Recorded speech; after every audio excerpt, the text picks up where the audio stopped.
y'all, Azul here. Today I thought I would talk a little bit about my water and kitchen system. And I'm pretty simple. I go pretty simply. So I have two kitchen systems, or cooking systems, I guess you could call them. One, I use a Jetboil.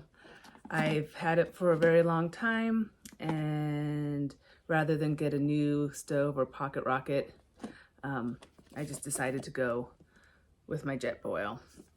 I carry a small gas canister for it, and then the little stove itself, and the pot. So with that, one day I do want to get a flip fuel so I can refill these. I don't have one of those now, but I met someone on trail last year who had one, and he saved a lot of money by refilling half empty gas canisters with ones he picked up in hiker boxes. So it's a really cool idea if you can do it. I also use a tiny little spatula. Helps clean up, get all the food out of your pot. And so that's what I use when I decide to cook hot meals, which I no longer do. However, if it's wintertime and cold, I'll probably use my Jetboil. I don't think I'll get anything else because I hardly ever cook anymore. I now am a cold soaker.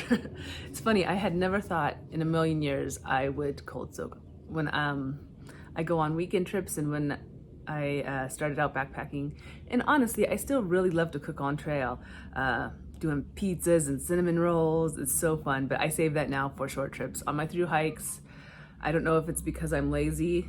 I found that I was cooking maybe once or twice on a 10-day hitch, or,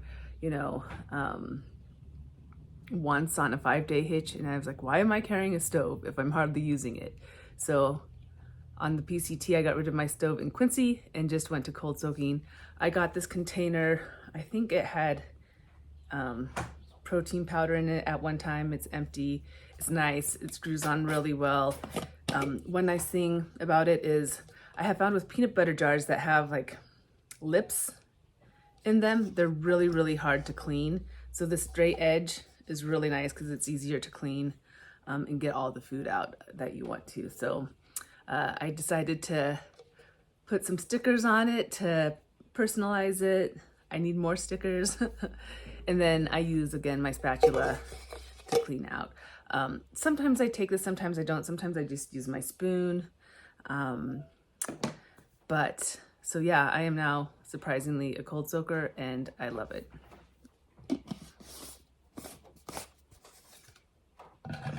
So very simple kitchen. Let's see, my spoon is in my, so then just to show you this, last year on the PCT, I just had a couple of Sea to Summit stuff bags that I kept my food in outside of this areas that required a bare canister. In the Sierra, High Sierra, you need a bare canister. Basically from Kennedy Meadows south, and it used to be Kennedy Meadows north. However, last year they put in place through Desolation that you need a bare canister. So I carried mine from Kennedy Meadows South all the way to Truckee, simply because I was meeting my husband in Truckee anyways, so I could drop off my bare canister with him rather than mail it. So that was always my plan, because I actually got through that area before the canister rule was placed in Desolation. So for me, I think it's just easier to carry the care banister from Kennedy Meadows South to Truckee. And that might be something you want to consider with the Desolation rule in place now. But anyways, so now I got a Hilltop food bag, and you can customize it. So I have it customized with a picture of me and my husband and my two doggies, the cute Cannonball and Larry. And so this is my food bag, and my food bag, I've got it so it has a little spoon pouch in it. And so my spoon, long-handled spoon, greatly appreciated, mostly because in both my Jetboil and my cold soak container are deep, so I can get all the way to the bottom and no food wasted. And I don't have to get my hands dirty by trying to get my short-handled spoon in there where it won't reach without getting my hand in there. So, yay. I have some practice food in here currently. I'm gonna pack my pack soon, so I wanted to get some practice food in there. But typically, food-wise, what I take, I usually use a base of ramen or couscous or mashed potatoes, and then I get a variety of things to put on top of those. So, you know, the little chicken packets and tuna packets are nice. I got some flavored TVP that I'm gonna try this year. So I want to do some taco styled ramen or couscous, and some sausage styled mashed potatoes, and some I got these Trader Joe's. I just found these guys, these little cheesy sauces from Trader Joe's. So I'm not going to take the glass, of course, but I'm going to take some of this cheesy sauce so I can make cheesy couscous, which I think will be really good with some Spam. And yeah, the little Spam packets are really nice too. I never thought I'd be a person who would eat Spam until I became a food hiker as well. So good stuff. And then, I always just keep, if I don't use my ramen flavoring, or if there's any other noodles or meals that have little sauce packets that I don't use for whatever reason when I'm cooking with them, I keep them in a little container, and then I tend to throw those in my food bag too, so that I can spice up all my food. And then I get, have olive oil I add to almost every dinner, which just ups the calories. And yeah, let's see, is there anything? So that's just kind of a general overview on my food. For breakfasts, I tend to do Pop-Tarts or bars, and a mix of, Trader Joe's has the instant coffees that have the cream and sugar added. They're a little sweet, but for everyday life, but I like them on the trail. And I tend to mix them with one of the Carnations, what are they called? I have a box of them over there. The breakfast essentials. That mixed with a Trader Joe's coffee is very nice in the morning. And again, since I don't have a stove, I drink that cold, but it's nice for me. Then lunches, I do a mix between tortillas and peanut butter and Nutella, bars, snacks on bars, beef jerky. Oh, and then my favorite chip mix is chili cheese Fritos mixed with honey twist Fritos. That's my go-to snack. I love it on trail. So anyways, a little breakdown on my food and my kitchen. As far as water goes, you know, on the PCT, I used a Sawyer squeeze and a knock bag. That worked really, really well for me. I know a lot of people had issues with their knock bags getting pinholes in them and the necks breaking. Mine lasted about almost 2,000 miles before it started leaking, which to me, I thought was pretty good. I did have to replace it in Oregon. And then the Sawyer squeeze, I replaced around then too. I got about probably 1,500 to, I think I used it all the way through to, yeah, that's right. I got a new one in Ashland, but I got one of the mini ones because I couldn't find the regular sized one. The regular sized one lasted me all California. Then I got a mini one.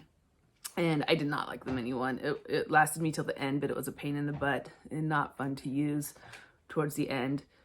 And so this time I am going to try the Katahdin. I don't know how you necessarily say that. I think Katahdin, like the mountain, but not totally sure. The BeFree filter. So I'm going to try that. I have a BeFree soft bladder, 1 liter, that I'm going to take with me, and then I can fill, and this is dirty bag, but I can carry it too.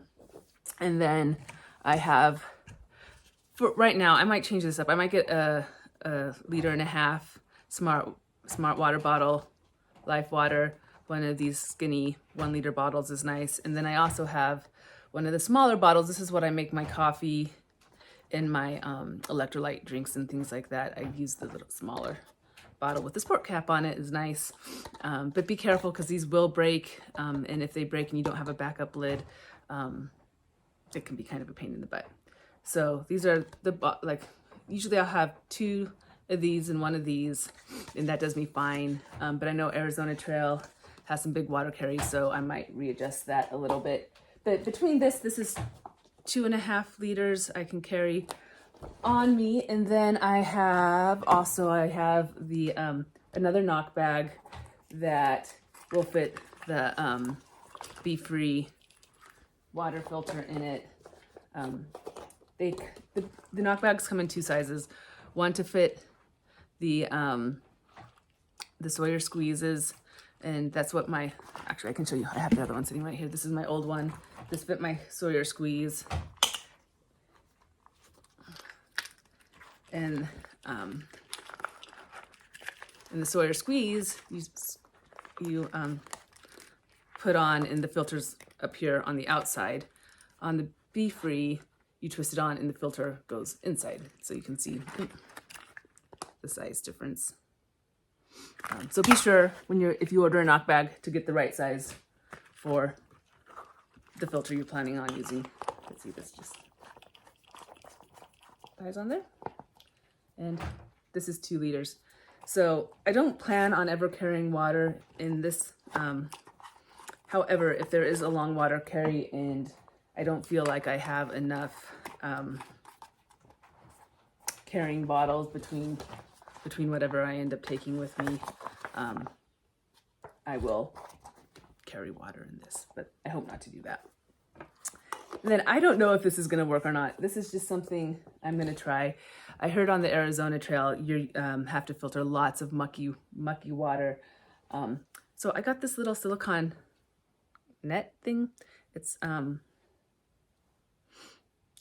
was originally it was for like the bottoms of steamers to steam food.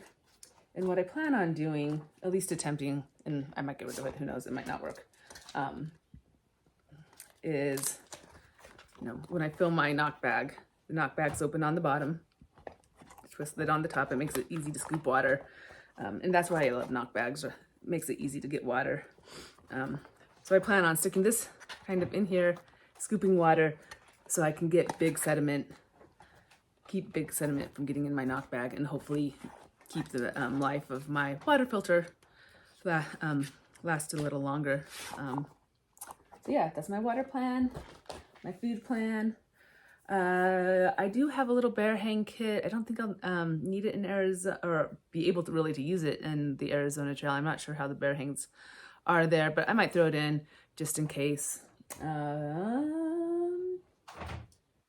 So we'll see on that a little bit too. And then how I typically keep my food at night. And there's lots of opinions on this, so you have to do your own research and do what's comfortable for you.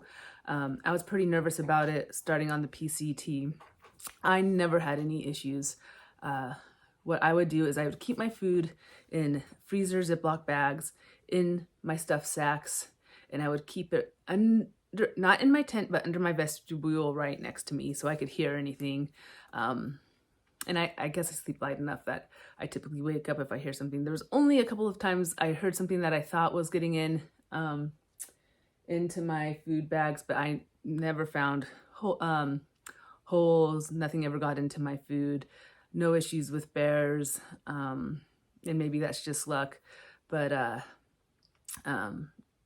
yeah, I never had any issues on my whole time.